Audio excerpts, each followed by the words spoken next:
Sarah, I think this is important here, talking about the observational side of things. So I have to say, you know, you've been such a big influence for me early on for how I really wanted to see dogs and giving me permission. We kept bumping into each other early on at just all sorts of places, really. And I was being told back then, we're looking 10 years ago, probably more.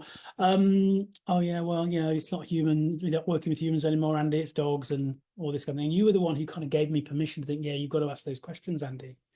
And putting those question marks all the time. And I learned so much from you about the observational things and having freedom to observe and like you say, like we just talked about, have that study of one. It's okay to Yeah. think, well, I've not seen a paper on this. I've not even seen it before, but this dog keeps doing it in that situation. So maybe that's part of representative of who that dog is. Yeah, yeah, what a joy to be with so many amazing people here today, having what I consider to be a really valuable and empowering discussion, because it is about giving people permission to see their dogs the way they actually see that dog in their home. And this is something that comes up a lot for me when we do free work at the farm. It's just a beautiful environment for dogs to relax and really help people hone their observation skills. And somebody on the workshop on Friday said, I'm so pleased everyone here sees my dog in the way that I see her, because the dog has a lot of challenges and some of them are genetic. We know the breeding lines, and the dog also has, added challenges in terms of mobility struggles. But the dog was able to navigate this space together peacefully with their caregiver. And it was just, it's a very emotional experience for me always. And we were able to start seeing like really small details in the dog's body that were linked to some of the bigger behavioral struggles that maybe create that judgment from other people in that person's life. And that is my greatest passion, I think, really helping people refine their observation skills, empowering them, and helping both the dog and the caregiver, or the animal and the caregiver, really fall in love with learning. And for me, the mindset shift is almost, for me, coming back full circle to my childhood. And I didn't really realize how lucky I was to have a wonderful experience living with and living in the company of animals through my family animals. And I knew from an early age that we weren't to touch my aunt's Labrador on the left hip because that Labrador had arthritis.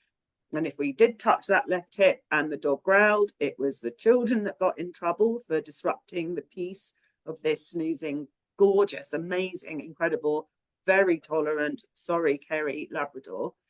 I also spent time on holiday in Portugal exploring rock pools with some of the community dogs. I didn't have food. Reward-based training wasn't a thing. I didn't have toys. It was just sheer enjoyment of connecting with these dogs who also chose me to be a part of their daily adventures. And my first dog I bought as a puppy when I was 11. And we went to puppy training classes and we were given a choke chain. And when we got home, it went in the drawer. It was a miniature Dachshund that was my first choice. And my amazing companion did not need a choke chain. And my parents ignored the then advice of he mustn't get on the furniture. He must, learn all these set skills each week in class, because of course they recognize that that's not appropriate, not for the way we chose to live as a family. And I also learned on night one that a displaced puppy sleeps way better with the warmth of their new caregiver. And so my puppy came into bed with me when I was 11 years old. And there he stayed, and he lived till he was 20. I mean, obviously, he got out of bed and we enjoyed lots of different adventures together.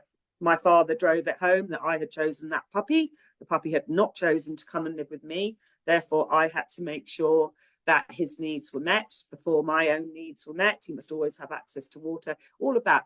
Then sort of maturing and sort of sharing lives with dogs, learning more about training and behaviour, started to sort of go into that belief of, well, everything that the dog learns has got to come from me, and I need to make this a rewarding experience. And then meeting dogs that actually really struggled with learning, and particularly Cookie Dough. And I was teaching her lots of life skills. She came to me at 20 weeks. I was her 5th foster home, and she was overwhelmed by everything in the world. She was also super smart at learning, and a joy for me to practice my inefficient skills. But I fell into the trap of doing more with her, to kind of redirect her teeth away from my neck or my clothing or my hair.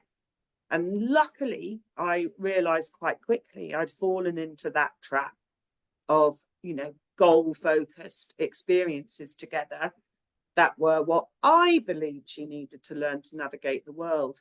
And the advice was, oh, teach her more, train more, do more. And I was like, this isn't right. This doesn't sit right with me any more than it sat right for my puppy miniature Datsun to have a choke chain. Didn't sit right with the way I was brought up, the way I raising my children. And I started to look kind of outside the dog training and behaviour industry and came across the work of Jean Ayers, who developed sensory integration theory. And that's what I saw. I saw a puppy, 20-week-old puppy, who was utterly overwhelmed with sensory information, wasn't able to process it. Every piece of body contact, every noise was like, you know, a new startle response in her body. And I started to focus more on letting her learn from her environment, but ensuring that I created a safe and rewarding environment that she could navigate with me, but without me leading the way. And that really did sort of bring me back to those early holidays in Portugal, and just seeing more and more detail in these amazing animals' body, and not listening when people said, oh, if you teach this and you give the dog treats, it's a very rewarding experience for the dog. And I'd be like, but that dog doesn't look as though it's a rewarding experience. And the dog's actually struggling to turn right. Or when the dog is asked to sit, it offers a down. And actually, if you watch the dog, the tail's always vibrating. So maybe the dog's anxious. And of course, if the dog's in a stand or lying down, the tail can still vibrate. But if the dog's being asked to sit, the movement of the tail is inhibited. And that's what's driving the dog back into the stand or the down. It's not a question of a stupid dog or a dog that's unable or willing to learn. And I just feel very lucky that I'm an eternal student of the dog. And the more we see, the more we can sort of question our old beliefs. And the whole jumping up thing, Laura, absolutely right. And our desire to kind of see all behaviour as just one thing, one expression of one emotional state, is, I think, what the problem is behind many of our teaching and education approaches, and including reward-based training. Because if we have a dog that we start to realise can't flex right for whatever reason, we just see that they're not able to navigate space, turning to the right, their preference is to move anti-clockwise, that actually they have more of a sideways movement through their body and their back's not able to sort of flex and move fluidly as one beautiful connected chain from that first cervical vertebra to the end of the dog's tail. We start to recognize that actually the dog may be more comfortable being educated from our right side and able to turn left more efficiently.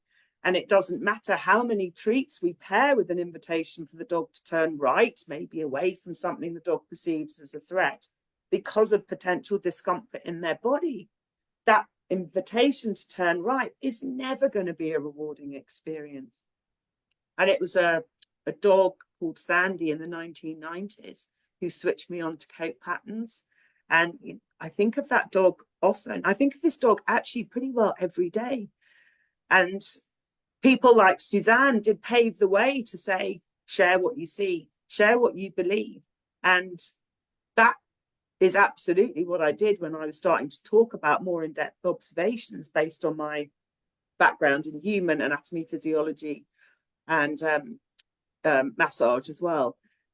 And people were criticizing me, saying there's no evidence that these coat patterns are indicators of musculoskeletal issues or nutritional deficiencies or, hormone changes.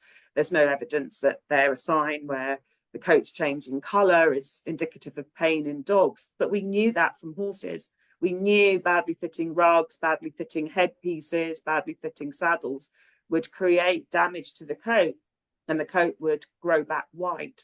But we weren't ever looking at things like that in dogs. And I was lucky. I guess I was brought up with the confidence to be able to say, but hang on, look, here's some evidence. Here's the x-rays that I asked my client to get of their companion, where that coat's standing up over the upper thoracic spine. And here it is. We've got narrowing of the intervertebral space, or this cat that was really reactive to people walking into the place where that cat was housed in the shelter has actually got chips on the dorsal spinous processes, right where that hair is standing up, and the hair is coarse, and dandruff is present.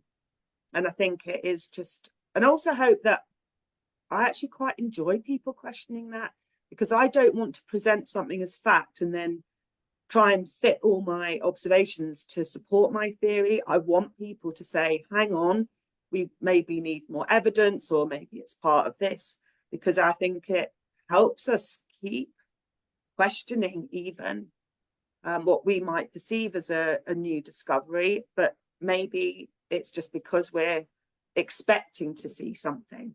Does that make sense? So yeah, I think, yeah, I feel very lucky. I've had a really extraordinary, amazing adventure in the company of animals, but particularly the amazing dog.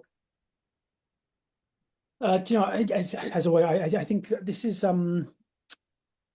everybody who's spoken so far has really shown why we have to think about things differently, because of all this information that we have and all this learning that we're doing, and how much when we think about that shift from task.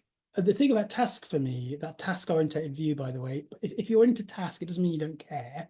But I think if the more that task is supreme, I'm gonna, regardless of how you feel, I'm gonna get you to do it anyway. There's so many things about the other's ability to do it that hasn't been in the past represented. Even on the human side of things, I use this example a lot, but you imagine little Johnny, he's in school today. Well, that's a huge achievement for him. It's an achievement because he never had breakfast this morning. He didn't sleep last night. He's traumatized at home. The problem is for little Johnny now, he can't necessarily attain what is expected of him from a structured learning experience. His intrinsic experiential world is too great. So he is now disenfranchised from learning, and that will affect his behavior. And now he's going to be labeled as difficult, disrupted. And a lot of people listening in will think, God, that was me. That was my learning experience at school. So actually, the care is just about thinking, okay, what is little Johnny's experience? How can we support him better before we expect the task stuff? And I think that is the big shift. That's what we're talking about. And this is, again, why a lot of these discussions, the operant merry-go-round, as I call it, is more and more redundant, really. Amber, you're a vet, you're a veterinary behaviorist. You're plugged into the matrix somewhere, I think, because of all the things I've learned from you and all the things that you know. And I did 3 days with you last year, I think it was, looking at predominantly stuff around gut biome and stuff, which is just amazing stuff. This must really resonate, really, because obviously we need that mindset shift. You can talk from both the veterinary side of things, where we still have there's still the mindset shifts that are needed there, I'm sure, but also about how much is going on potentially for a dog, limiting their ability to even learn, even to turn up and do the basics. Yeah. but it's scary for us. I think that's the first thing, listening to everybody else talk, which is just so wonderful to be part of this discussion, is that actually from just an individual human's perspective, it's scary to be able to think about the lived experience of another individual. And actually, if I just allow freedom of expression from that individual, what that will do, that it's like a pack of cards that's all going to come falling down. Because actually, if those children in education don't sit on their chairs for the 6 hours a day that they need to be in their primary education, it's now 6.5 hours actually in the United Kingdom, then it's all going to go to pot, isn't it, really? And I think this is a real challenge for everybody, because everybody feels, and I'm sure there's been discussion in the chat because you mentioned it already, this concept of being permissive, and that actually when we let go and we allow individuals to offer more behaviours, and actually we don't control them, and this is true whether we're talking about dogs, whether we're talking about horses, whether we're talking about children, whether we're talking about adults, when we let go of, you know, that control, it's going to be unsafe. Okay. And I think back actually quite interestingly to multiple conversations I've had with people over the last, say, 20 years, when I've been talking just on a one-to-one level with people about autonomy and agency in individuals. And particularly actually in my earlier conversations around this were in relation to horses. It's not safe, Amber. It's not safe to let those animals do what they want to express. It's not safe because it's not safe for the humans around them. Yeah. And arguably, see, I'm a governor for 2 primary schools, and I was actually at education last week because we all have to do safeguarding training. It's obviously a compulsory thing here in the UK. And so I was at a keeping children safe in education safeguarding thing. And the parallels between what we're discussing about trying to keep children safe, which are, of course, a physically safe and emotionally safe thing, and where we might be thinking about participating in relationships with animals, are so strong, clearly, you know, that it's actually a little bit overwhelming at times. And how do we keep individuals safe? We can't keep them safe if we just permit. Can we? That's the concern. That's everybody's fear. Yeah. And, you know, obviously that's what Sindhoor was talking about. That's what lots of people have talked about. And, you know, we all need time to sit and think about, or walk. You'd have to sit. Your tail might be vibrating. And, you know, we all need time to just have space with that idea, you know, that actually, well, what would happen if? And of course, we have society, we have boundaries, and we have a responsibility to keep individuals who are in our guardianship, if we want to call them that, safe within environment. I don't say to my young son, oh, it's okay to run across the road because it wouldn't be safe, you know. And I don't think nobody here is trying to say that that's what we do when we listen to needs, when we communicate, when we perhaps think about not having a task-orientated approach, but it's thinking about, well, why would that individual want to run across the road? You know, why would the chicken want to cross the road? What are they trying to get? You know, why would they do that? And how can I keep them safe whilst being empathetic in my relationship and not losing the trust? You know, that's the thing. You know, I could scream and shout at my child and say, no, you must never do that. And that might make them, the next time they come to the edge of a road, go, oh. But actually, they're then doing it because for the fear of the response they're going to get from me, not because they intrinsically understand why it isn't safe to cross that road at that time. And have I empowered them with the skill set to stop and listen and consider and appreciate for themselves? And tied in with all of that, as you do, you know, it's really what you wanted me to answer, is when we are thinking about creating that sort of intrinsic desire, or it could be learnt sort of response as well. You know, do you have the skill set to really think about that? And even if you did, maybe your desire would take you somewhere else and it's not safe. You know, if we do want to get involved with a learning process, what is driving that? What's driving that ability to be able to develop in a way that is you know, allowing that individual to have optimal learning, optimal expression, optimal many things, so that they can learn from those around them and they can develop appropriate intrinsic motivations within the boundaries in which they live.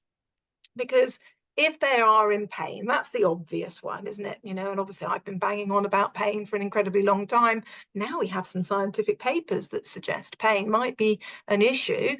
And we've always known that. It's like what Sarah was just saying, or you know, people were saying about, you know, their experience. It was Sarah saying about, you know, your beautiful Labrador on the left hip, you know. So we've always known that, you know, and now finally we have some papers. And well, do you know what? I could pick holes in most of the papers that are published in you know, a substantial way, because science isn't perfect. No research is perfect. Okay. And, you know, but we do have some research, whether we like it or we perhaps don't like it, that might support that. But what about all these other things as well? What about the intrinsic state of the individual, whether that's in their gut, whether it's in their heart and their lungs, whether it's in the brain, you know, whatever part of it's in, some of that's feeling as well as it is structural. You know, where they are at has a huge impact on what motivates them to offer certain behaviours and allows them the ability or not to learn in a given moment about what outcomes there may be, both for themselves and obviously from an extrinsic reinforcement perspective. What might I get if I do Y? You know, and am I getting that for myself, or am I getting that for somebody else? And it's a really, really challenging area, I think, for all of us, because we all want to feel safe. All of us, ourselves, we want to feel safe. And I think for a lot of us, I'll just speak for myself, perhaps a lot of us didn't grow up feeling safe. And we didn't grow up feeling safe enough to express ourselves and communicate in an open way. Some of us, that might have been at home. Some of us, it would have been in education. Some of us, it would have been both. You know, and because we've never felt the ability to truly feel safe, then we're worried about that pack of cards falling down if we allow another individual to be and communicate in that way. And I think, you know, that's where we need the space to stop and think about that, so that, you know, we can get our own heads around, well, and it was what other people were talking about right at the beginning, Victoria and Sindhoor, etc., about, you know, that conditioning that comes in, and how have I protected myself, and what does that mean for me? And that is something we have to do for ourselves, to consider before then we can start thinking about, okay, well, what might that mean for another individual and their motivations to behave in a particular way, to be able to learn in a particular way, and then how do we bring all that together? Oh, so many really, really important points there, Amber. And I think, you know, in human psychology, we had this kind of construct that there is a difference between what we're taught and what we learn.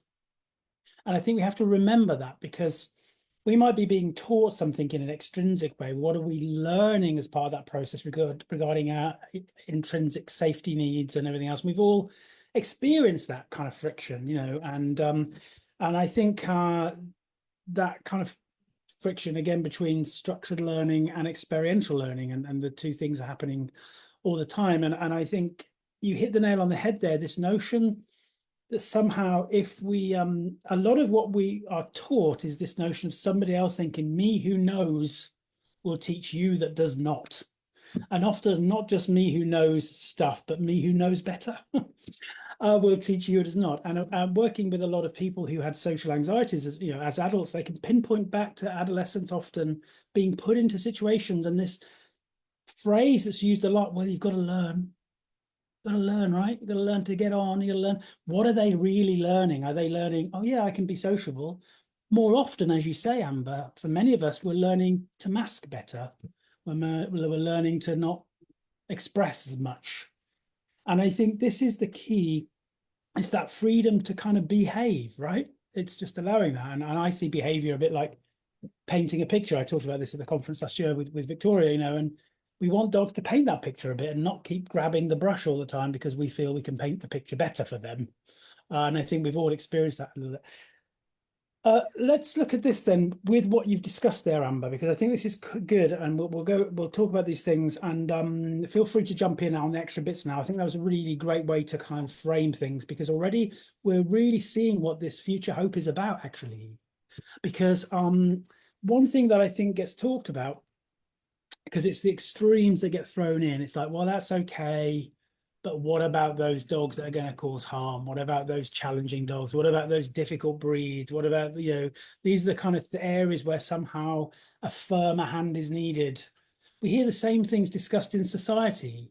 You know, I worked with a lot of people who are adults who were victims, and I'll use that word deliberately, who were victims of the Borstal system here in the UK back in the 60s.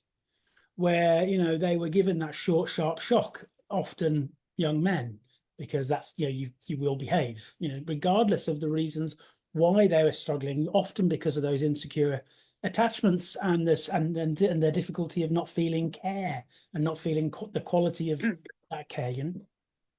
So there's this notion, I think, that some of this stuff, it's all very well and good, but it won't work with these dogs. Victoria, let's just talk here, because, you know, everybody in this room, and we'll all share our stories here, and there's been some powerful ones from the Bark series again, Sindhoor. You know, this notion that somehow, well, it's just the easy dogs. We all worked with these dogs that society would see as being dangerous, and actually they're dangerous for a reason, right? Because they haven't been heard and they don't feel safe, and they're often in pain. And this is your experience, of course, Victoria. Yeah, we've done a lot of work in rescue, and living here in the south part of the United States. Maia and I live relatively close to each other, but I'm sure she's seen it as well. We see a lot of pet homelessness, and we have a lot of puppy mills. And even though dog fighting is a felony now, still in the rural areas, dog fighting is quite prolific. And so, as working with various organizations, I've been on scene of a large number of puppy mill busts as well as dog fighting busts. And when we're talking puppy mills, we're talking everything from Chihuahuas to German Shepherds. We had over 400 German Shepherds a couple of years ago in one puppy mill, and these were breeding dogs. There were no puppies around because the woman had been tipped that this was going to happen, and so she took all the puppies away to presumably sell them, but she still had 400 breeding adults between two locations. And so when you are working, first of all, when you have to clear the scene, that's traumatic enough. But then when you are working to heal these animals, as well as when we're working to heal the dogs that have been kept on chains outside with with limited food, not a lot of water, and only a barrel for shelter if they're lucky enough. These are the dog fighting dogs. When you're working with those animals, that's all they've ever known, and you've actually come onto their property. That's all they've ever known. So to begin with, they don't trust you. You have to work hard to help them heal. And these dogs are, I would guess, labeled, which I hate the label of red zone, but I guess these dogs, if you could describe them like that, they are red zone, because they are not socialized with humans. They don't want to be around humans. They don't want to be around other dogs. They have never experienced anything outside what they've been brought up in, however traumatic it is. And then when you are working to heal those dogs, does that mean because their behavior is problematic, that justifies the use of a shock collar or a prong collar or a choke collar to get them to behave, to save their lives? And I hear this ad nauseum from people that maybe definitely subscribe to a different way, that actually it's the only way to save their lives, and that the positive trainers do not do that. They'd rather have the dogs killed or put down. I've been accused of that many times, which is just absurd.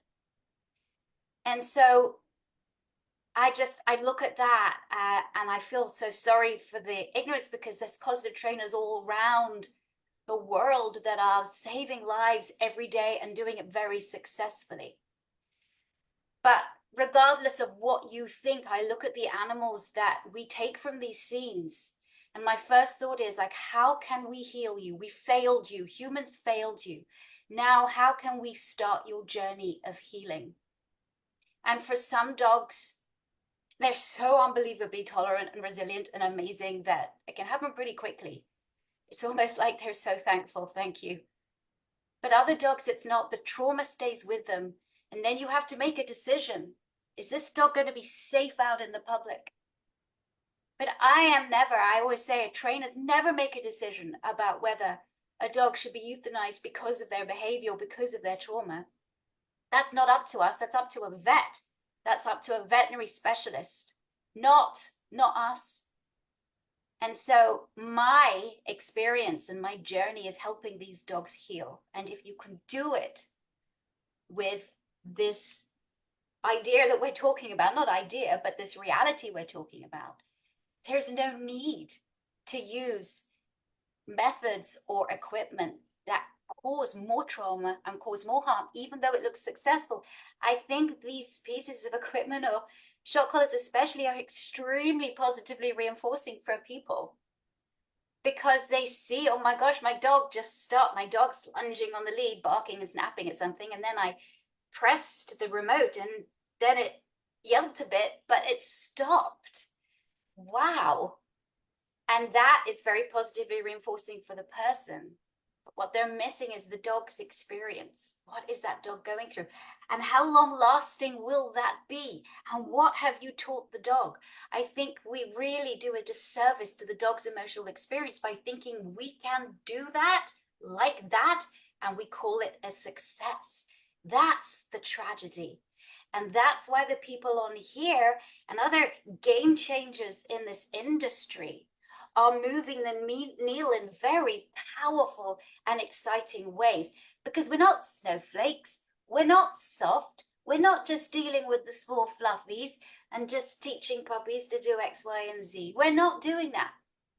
We are looking at animals and saying, right, what are you trying to tell me? Because now I'm going to take the time to understand you, give you what you need, keep you safe, keep everybody safe. And as trainers, I see our most important thing. I tell my students all the time, one of the most important things that you need to do is to ensure the dog's safety, the person's safety, and public safety as well.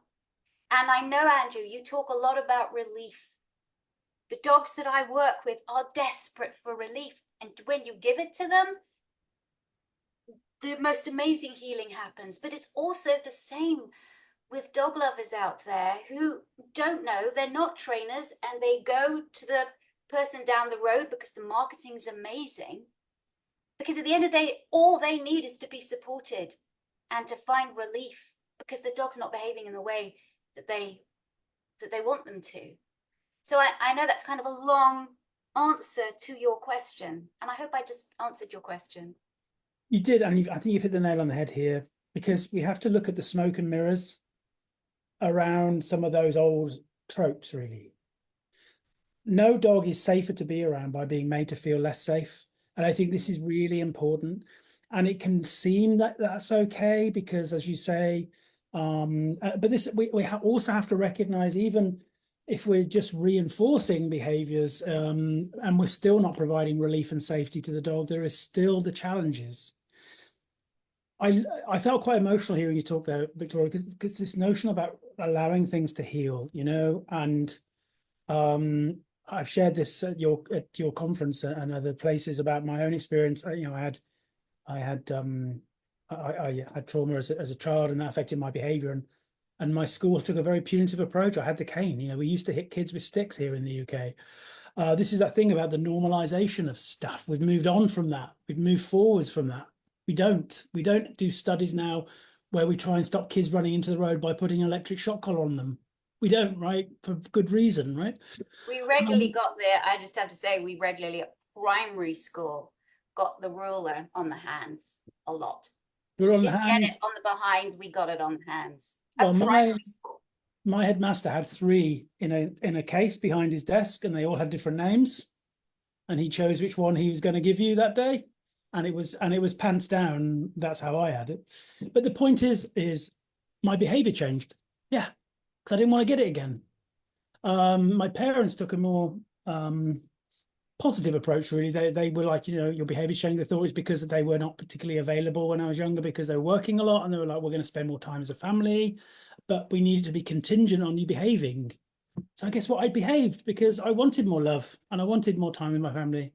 But the real consequence for me was my breakdown some 15 years later, because my actual abuse that I experienced was the trauma for me. But my behavior, I think another part of the shift for us, this vision for the future, is behavior change just isn't enough. Just because we change the behavior doesn't mean anything, really. So, Sarah, you wanted to come in there? Sorry, yes. Part of my learning when I was working with people and living, you know, life with amazing animals who were also enriching my learning experience was looking at some of the elements of traditional Chinese medicine. They definitely sort of helped refine and hone my observation skills. But also what I really like, and I still use or sort of apply those principles, is the principles of deficiency and excess. So when I see an excess behaviour, whatever that may look like, I don't try and interpret it or make up a backstory. I just see that excess behaviour, which can be anything. Could be a dog spinning and lunging on a lead in the presence of unfamiliar dogs, you know, freezing, eyes going black, the pupils dilating and starting to stalk an unfamiliar person. Whatever it is, that to me is like a excess behaviour. And we can suppress that excess behaviour. We can suppress it through pain and fear. We can also suppress it through reward-based training.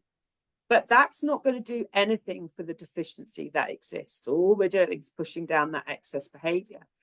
But if we see that excess behaviour and actually start looking for that deficiency, where is that deficiency? The deficiency might be that the dog doesn't have a healthy gut. The dog hasn't got the ability to feel safe in that space. The dog's needs aren't being met in their environment. They're not physically or emotionally comfortable. If they don't have outlets, appropriate outlets, they have a fear of novelty. It's not people or unfamiliar dogs. It's a fear of novelty, full stop. It's so laser focused on the behaviour towards people and or other animals, we kind of forget what little threads might be weaving together to create that more obvious picture. If we find that deficiency and start to fill that in, guess what happens? That excess behaviour just naturally subsides because you're creating better balance. And my whole shift is really focusing on the internal environment of the dog. And when people say my dog's got high drive or that's a red zone dog, what my mind does, based on my experience, and I try and keep this sort of slightly objective, this dog may present differently. You're just drawing on experience, doesn't mean the next dog will look the same. What I see is, in my mind's eye, is tight ears, narrow space between the ears, tight in the lumbar spine, rigid choppy movement, the inability to breathe deeply and stand and air scent and navigate all those wonderful sensory experiences in a more mindful way. I see a dog that's more reflexive in their behaviour and doesn't have the capacity to process those experiences around them for a multitude of different reasons. And the more we focus on that internal environment, the more we seek to see if we can find that deficiency and start to fill that in, the less disruptive the external environment is for our animal companions. I've worked with, service dogs, police dogs, worked with dogs that you can't touch in the shelter, worked with dogs who you go to put a harness on them in the shelter because the caregiver thought they had a relationship with them, albeit that the dog had been there for a very brief period of time. And we totally mistimed it. We totally missed the fact that the dog was really anxious or, sleep deprived, and the dog exploded as the caregiver went to put a harness on the dog. Had underestimated that in itself could be such a novel experience. The dog was totally overwhelmed by the different behaviour of that caregiver, even if that caregiver was familiar for that person. And it's dogs like that that really helped, and cookie dough really changed the way I used sort of the sensory learning experiences. I was doing some because I'd already seen the value of increasing those experiences for dogs and sort of developing that tactile system without the need to use our hands or get near the dog. It's dogs like that that really shaped what I do today and really do help people consider, those deficiencies in that animal's life rather than focusing on that behaviour that may be deemed problematic by society and may be problematic for society. That's what I look at. I look at what might be missing. What are we missing? How can we help that dog access a more peaceful internal environment? And that's really important that we're saying there, Sab, because I think the big things, the big behaviours, don't tell us much, actually, other than the fact we've got a stressed dog or a dog that's not coping. And if we just focus on that and shutting that down or changing that, we're missing all the richness of the little things the bigger picture for the animal and how they respond in different ways and what they're doing, what that physicality shows us, you know, how they process the world around them, or why they can't process the world around them very much. And I think one of the most important things here is when we think about safety, which is part of that process of healing. Rachel Leather, who talks a lot about trauma as well, she says you can't teach safety, which it's always stuck with me, because the other has to feel it. It has to be safety on the dog's terms. And I think that process, that's why what Victoria said there was so powerful about healing. You know, we have to have the healing process first. It's okay teaching stuff, but how valuable is that to an animal that's struggling? And say my own story, you know, I had to wait 10, 15 years before I could address what was the problem for me, because I had to conform to a behavioral norm.